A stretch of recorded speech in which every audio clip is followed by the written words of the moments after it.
Okay. Hello hello जी। मैं हूं numerical bot और ये है असिस्टेंट बॉट। आप देख रहे हैं फ्री क्लासेस और मैंने किया है खुद को अपग्रेड। आओ देखते हैं आज का न्यूमेरिकल। तो क्या है आज का question? H2S are toxic gas with rotten egg smell is used for qualitative analysis. If the solubility of H2S in water at STP कितनी दे रखी है? 0.195 molar. Calculate the Henrys constant. Henrys constant निकालना है, मतलब आपको KH निकालना है और आपको मोलालिटी दे रखी है। Solubility in terms of molality दे रखी है क्योंकि हमें मोलर सोल्यूशन के बारे में लिखा गया है। ओके, तो सबसे पहले जानते हैं H2S गैस लैब में बनाई कैसे जाती है फॉर क्वालिटेटिव एनालिसिस। ओके, तो ये होता है आपका कीव्स एपरेटस। ओके, तो इसमें से निकाल कर हमने रखा हुआ है क्या, यहाँ पर एक इस तरह से आपका आप देख रहे हैं पाइप आया हुआ है और जो पानी के अंदर डिप्ड है, वाटर के अंदर डिप्ड है। इस पाइप से ही आपकी H2S गैस बाहर निकलेगी। तो कीव्स एपरेटस के अंदर सबसे पहले हम क्या करते हैं, यहाँ पर नीचे की साइड में हम ये टुकड़े रखते हैं किसके, आयरन सल्फाइड के। आयरन सल्फाइड के टुकड़े रखने के बाद ऊपर से हम क्या करते हैं, सल्फ्यूरिक एसिड को डालते हैं, डाइल्यूट सल्फ्यूरिक एसिड डालते हैं। और यहाँ पर क्या होती है, डबल डिस्प्लेसमेंट होती है। आयरन क्या बना लेता है, आयरन सल्फेट बना लेता है।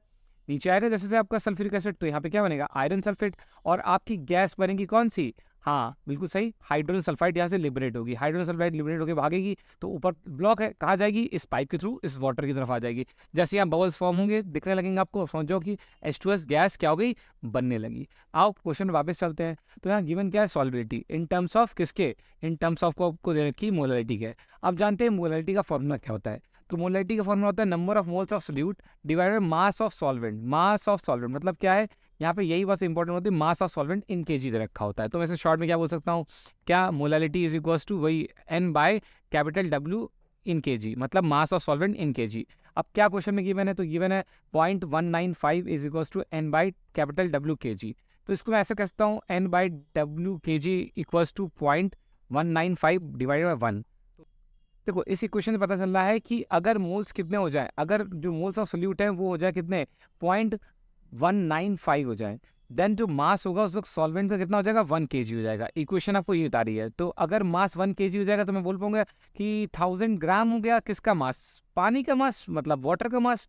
और साथ साथ में क्या बोल पाऊंगा, सोल्यूट कितने हो गए, 0.195 मोल्स हो गए। तो देखो आपने उस इक्वेशन से क्या निकालनी, दो वैल्यूज निकालनी, एक क्या सोल्यूट के मोल्स और दूसरा क्या मास ऑफ सॉल्वेंट। और मास ऑफ सॉल्वेंट का मतलब क्या, वाटर का मास। किसका मास है, ये वाटर का मास है। याद रखेंगे ये बात, आगे जरूरत पड़ेगी।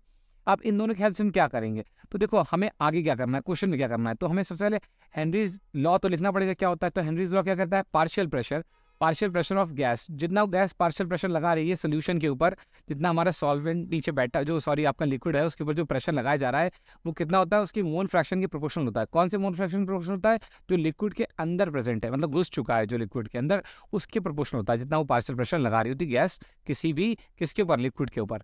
तो ये होता है आपका हेनरीज लॉ। अब हेनरीज लॉ में आपको पार्शियल प्रेशर नहीं निकालना है, आपको मोल फ्रैक्शन भी नहीं निकालना है, आपको क्या निकालना है, हेनरीज कांस्टेंट निकालना है।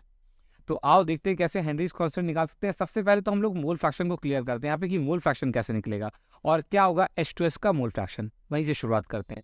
तो मैंने लिखा मोल फ्रैक्शन ऑफ H2S क्या हो जाएगा, H2S के मोल डिवाइड बाय H2S के मोल प्लस वाटर के मोल, क्योंकि हम नीचे क्या रखते हैं, टोटल मोल रखते हैं। तो टोटल कौन सी चीज़ें आएंगी, एक तो वाटर है, दूसरा कौन सी चीज़ है, H2S है। अब कैसे निकालेंगे H2S के मोल, वो तो गिवन ही है, कितने गिवन है, 0.195 मोल्स। दिक्कत है पानी के साथ, पानी के मोल कैसे निकालेंगे। तो अभी मैंने बताया था पीछे का पानी का मास, ये तो नॉट गिवन है मोल्स, लेकिन मास तो गिवन है। तो पानी का मास तो देखा कितना रखा है, 1000 ग्राम रखा है। और अगर मैं 1000 ग्राम को किससे डिवाइड कर दूं, मोलर मास के डिवाइड कर दूं, तो पानी के मोल निकल आएंगे। तो आओ फटाफट पानी का मोलर मास निकाल लेते हैं। वाटर का मोलर मास कैसे निकालेंगे, तो एक हाइड्रोजन का 1 म्यू होता है, दो हाइड्रोजन का 2 म्यू हुआ, प्लस ऑक्सीजन का 16 म्यू, दोनों को जोड़ा 18 म्यू। 18 म्यू क्या गया, एक वाटर मॉलिक्यूल का मास आ गया। और म्यू को काटो, ग्राम पर मोल लगा दो तो क्या आता है, मोलर मास आता है। तो वाटर का मोलर मास कितना होता है, 18 ग्राम पर मोल होता है। अब याद रख देंगे 18 ग्राम पर मोल, ग्राम से ग्राम कट गया और आपको वाटर के मोल मिल गए। कितने वाटर के मोल हो गए बेटा, वाटर के मोल हो गए, डिवाइड करने पड़ेंगे, 55.55 मोल्स आ गए। तो अब आप मोल फ्रैक्शन ऑफ H2S निकाल सकते हो, क्योंकि आपको क्या मिल गया है, वाटर के मोल, और आपको क्वेश्चन में ऑलरेडी H2S के मोल दे रखे हैं। अब हम क्या करेंगे, नेक्स्ट यहाँ पर हम क्या करते हैं, हम यहाँ पे H2S के मोल को कैलकुलेट कर लेते हैं, मोल फ्रैक्शन को। तो यहाँ पे सारे मोल्स की वैल्यू भर दी, फिर नीचे मोल्स को जोड़ा, तो यहाँ 55.7 कितना हो गया, 45। और यहाँ पर डिवाइड करेंगे तो मोल कितने आ जाएंगे, मोल फ्रैक्शन कितना आ जाएगा H2S का, 0.00349।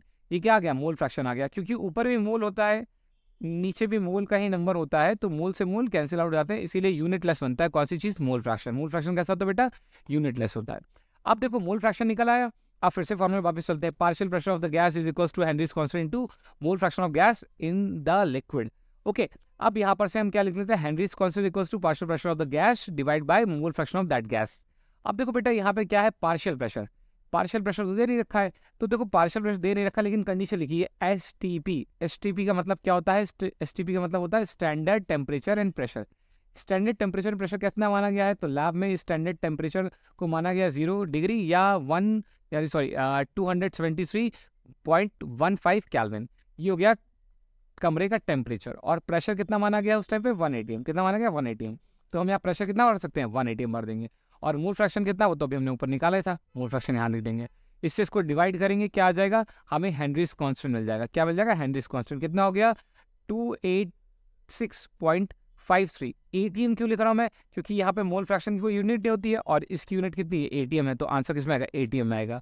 तो आपको एक चीज़ और पता लगी कि हेनरीज कांस्टेंट की यूनिट क्या होती है? एटीएम। मतलब वही जो प्रेशर की यूनिट होगी इस क्वेश्चन में, वही हेनरीज कांस्टेंट की यूनिट बन जाएगी, क्योंकि मोल फ्रैक्शन की कोई भी यूनिट नहीं होती है। आई होप आपको ये क्वेश्चन समझ में आ गया हो, आपने हेनरी कांस्टेंट निकाल लिया बहुत आसानी से। ऐसे ही और क्वेश्चन के लिए आप चैनल से जुड़े रहिए। चैनल पे अपना प्यार यूं ही बढ़ाते रहें और साथ बने रहिए। Thank you so much. मिलते हैं किसी और वीडियो में। Tata bye bye.